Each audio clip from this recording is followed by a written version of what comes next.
Holistic Travel Nurse. In this video, I'm going to talk about one of the books I've been reading and get down to some things that I'm going to do a couple series on. Is nutrition is key. As a nurse, I think we got one class in nutrition, and I don't think that it wasn't even close to being enough. As a physician, they have very, very little knowledge. I just realized my microphone wasn't near me, so this could be better recorded. So when it comes to your health, the standard American diet for you in the U.S., and many actually outside the U.S. are the same. We eat way too much processed sugar. This is a great book to read about the truth behind sugar, the sugar blues. And if you were to just go down the grocery store, you could just see it where I used to be one of those moms that would give it, we would eat cold cereal. Then you have your sugar in your milk. Milk is not something that we should be eating a ton of anyways. And then it's in your bread, then it's in this, then it's in this. I mean, every little thing has added sugar. I mean, because it has the flavor, but the processed sugar is killing you. It's linked to so many disease processes. And this, he brings up an incredible connect the dot points in history that we can blame it to the increase in sugar in people's diets in history. And so that's a very good, fascinating read. So if you're starting with impacting your health or dealing with a chronic illness, so say if you have been diagnosed with an autoimmune or you have some other health issue going on, then, you really have to look at making the diet change. And when you go to see your physician, he won't even address that. And if he does, he's not going to know very much unless you're seeing a functional medicine practitioner, a board certified naturopath, maybe a holistic coach you're working with, or a chiropractic medicine, some other form besides your primary physician is not going to even address your overall health.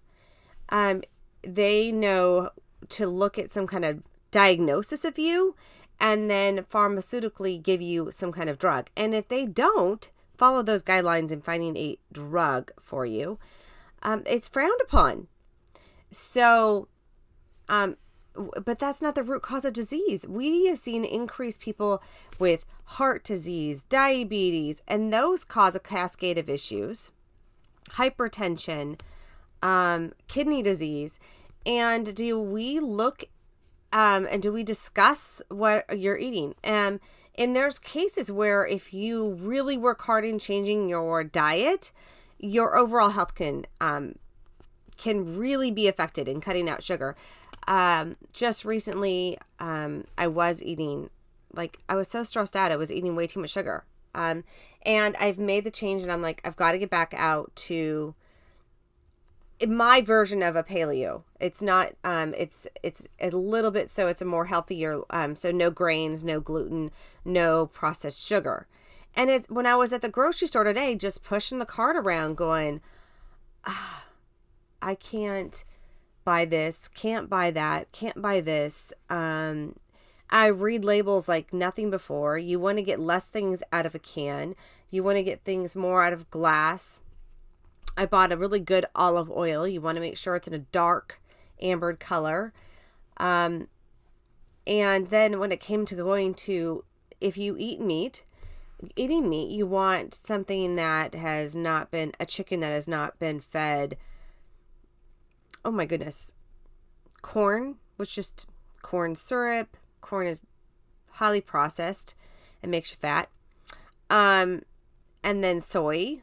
Those are the things they're feeding them to fatten them up. And so it's hard. I was very thankful of where we're located right now that I found if you can go to a butchery and you can get grass fed, and then they even have other stuff like at the place I went to today, I found quail, I found alligator because I'm in the South. So yeah, you can eat alligator. And if you are in Florida, there's like an overpopulation of alligators, and gator meat's white meat. But certain fishes you want to get wild. Like they had they had some wild caught salmon. Please stay away from the farmed fish. It's just horrible for you, okay? And that's everything you're getting in any kind of restaurant most of the time, unless they are bringing the catch of the day and they're telling you they're getting the catch of the day, is some farmed fish. And so if you're really working on making the change, cut out sugar and go ahead and, if for me to make those changes, I have to read and get knowledge and understand why that I need to make the changes. So this is why I love picking up a good book.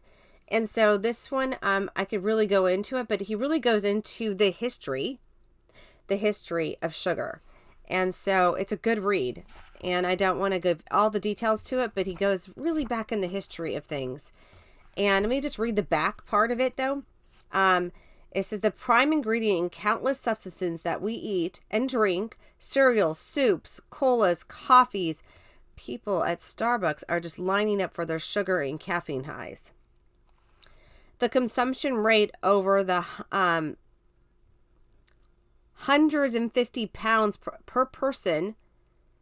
It is more addictive than nicotine and heroin. And it's and it's linked to depression, fatigue, diabetes, obesity, heart disease, and more. And it's sugar. So one little area you can make in your diet and your health is really cutting it down to maybe less than 10 grams a day. And you're going to start doing that and you're going to feel the difference. And then tell me if you're already doing that and comment below. I'd love to hear your story.